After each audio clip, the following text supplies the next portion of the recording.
My worst day in the Army was in Afghanistan. It was a situation where we had no shade. We were setting up a new FOB, or forward operating base, and they hadn't delivered any bathroom or porta potties. They didn't have any, tents set up. There was nothing. And all we had were vehicles, and we were starting to build some HESCO barriers around the base.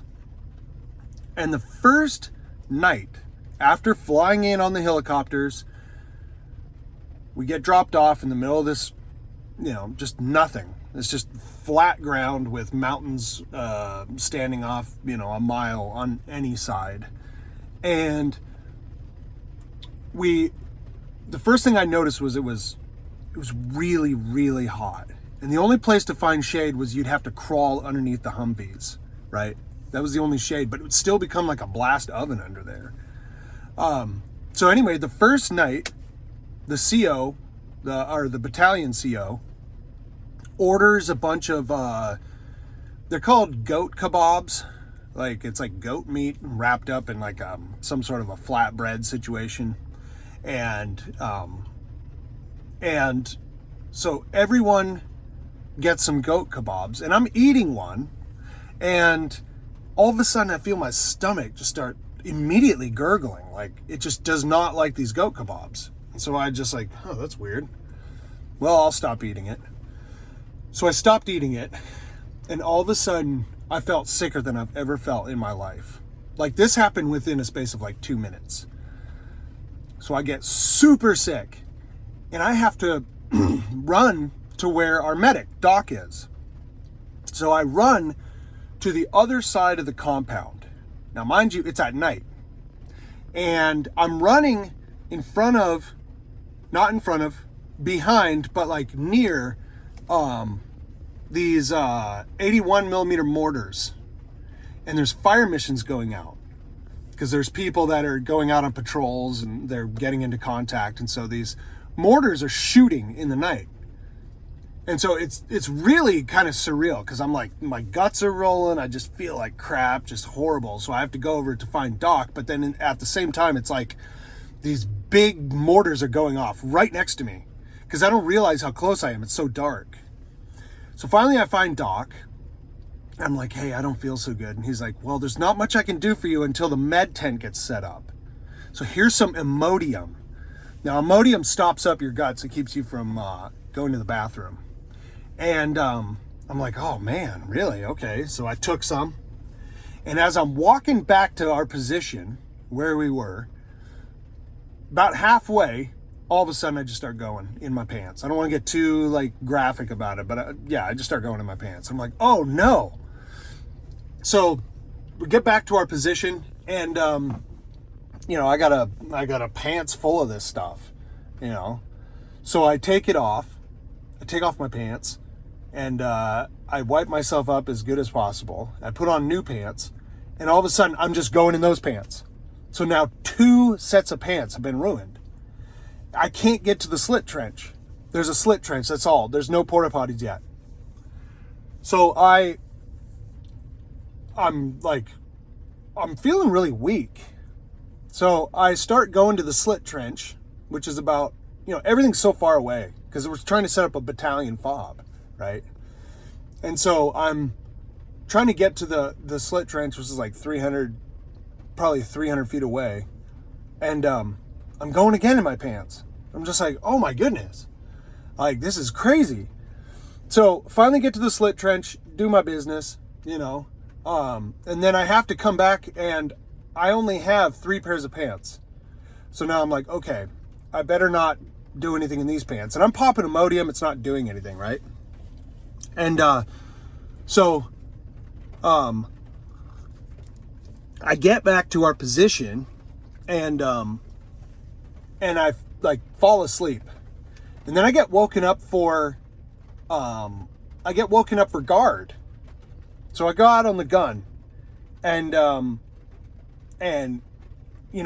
it was is just behind a few sandbags that were put up, maybe 4 or 5 sandbags. You had this M240 Bravo. And so I just get on the gun and I'm sitting there, and all of a sudden, like, I have my little walkie-talkie or radio. I can't remember what we had. I think we had walkie-talkies, and I was just like, I can't, like, I'm not going to make it. I got to go to the bathroom. And so somebody came out and relieved me on the gun. And as I was walking back to the main position, which is, you know, the slit trenches are like on the other side, so now I can't make it. I just get too weak. I can't handle it. And I like drop to my knees. And I start crawling. And I crawl the rest of the way back to the position.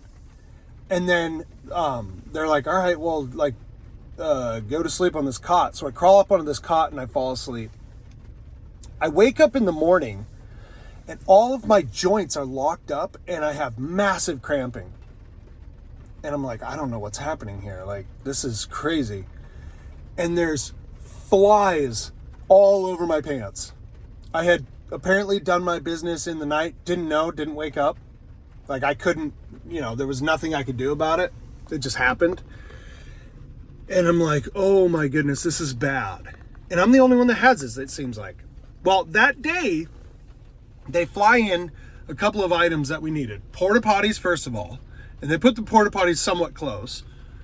And then they had an ammo Connex, which is just like a big container that you see on ships. They dropped an ammo Connex, sorry, blah, blah, blah, and a water Connex. So they dropped both those, and there was one tree in the middle of the compound. And they said, put the water Connex under the shade of the tree, and you can leave the ammo Connex out like in the sun, because even though it gets really, really hot in there, it's not going to set off the rounds. Like, it's still not enough to set off the rounds. And so they do that, and then, like, I'm so thirsty because I've just been, you know, all my fluids have been going out of me, and I'm so thirsty. So, I, you know, about noontime or maybe a little bit later, I'm like, I gotta go to that Connex. And everyone, by the way, everyone's kind of like, what's wrong with you, dude? Like, get it together. And I'm just like, I don't know. Like, I'm just too sick to do anything. And I'm starting to get like really gray and stuff. But even still, it's like, suck it up, you know? So anyway, I half crawl, half walk out to that, out to the tree where the water Connex is. And I open up the door, and all I see in the shaded Connex is ammo. I'm like, oh no. So I shut the door, and I go over to where the other one is, and I open it up, and it's all the water. And that water is cooking. It's so hot. But you got to drink water. So I take it out, and I'm drinking it, and it does not do anything for my thirst. Like, legit, it does nothing for my thirst. But at least it's something. Well, I had to wash out my pants because obviously I've gone in all three pairs. So I go over to where there's a little creek. There's a little creek that's kind of running through, and I wash out all three pairs of my pants. And I dry them out. They dry super quick because it's so hot and it's direct sunlight. And I go back to where the Humvees are for our platoon area. And I put on my pants and I go over there. And all of a sudden my legs start itching. And I start breaking out in all these rashes on my legs. And I'm like, what is happening? Well, apparently there's parasites in that creek. And it's one thing for the Afghans to deal with it, but the U.S. soldiers have no immunity to this. My legs are completely rashed up. I show Doc. He comes back from his area. He comes back, and they finally flew in a med tent. And I show Doc my legs. And I tell him, look, like, this Imodium isn't working. Like, I'm cramping up all over the place. It's way too hot. So he's like, okay. He's like, they got a med tent here. Let's get you over there. So they had flown in these 4-wheelers to get people around quickly because it's a big area. And So I get loaded on the back of this four-wheeler, and I don't even remember getting off of the four-wheeler. I think I must have been conscious, but I have no memory of it. Because they said that I walked in to the med tent, but I just don't remember it. I wake up, and I've got IVs in my arms. There's a big, huge fan that's blowing on the med, on one side of the med tent, blowing air over all these cots. And I look over, I've got IVs in my arms, and there's guys everywhere in there laying down. So I had passed out for a few hours, and in that time everyone else got sick. So like I was patient 0, and then the whole battalion started going down. So they started having real problems. Now what it ended up being was it was dysentery from the goat meat. So what they'll do in Afghanistan is they'll hang up goat meat and they'll wait until it's like almost rotten, and that tenderizes it, and then they take it off and they throw it in like a pot or whatever. And so we had all fallen victim to this, and I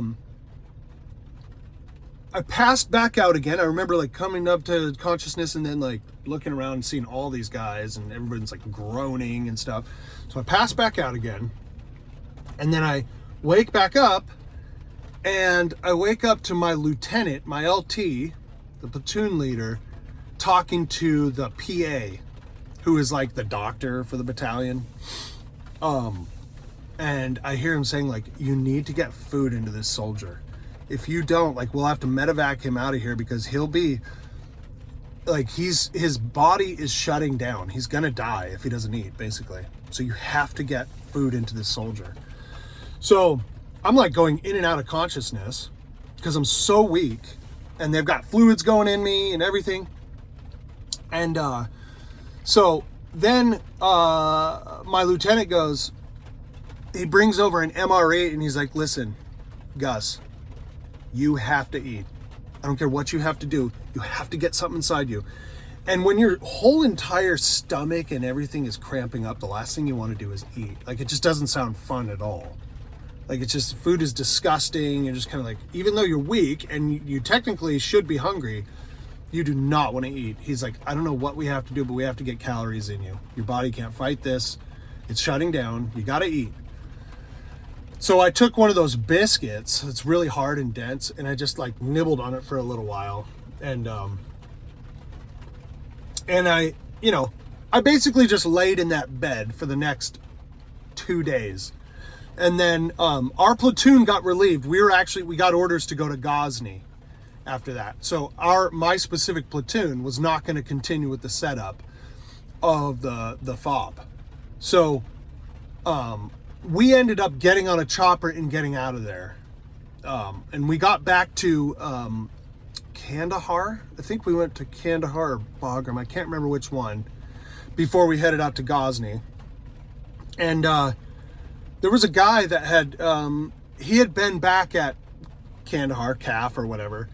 And he said when he saw me, he's like, dude, you look like a skeleton. He said my cheeks were all sunken in. I had lost, this sounds crazy, but I had lost 20 pounds in 3 days. I'd lost 20 pounds in 3 days. I had just, all my fluids were gone. And then my body had just been fighting this crazy dysentery. It's like an Oregon Trail thing, going on. But anyway, so that, from the dysentery and the heat, which was inescapable, could not get away from the heat, and then no water, because it's all hot alkaline water. It's like, it's just like, it doesn't do anything, for your thirst.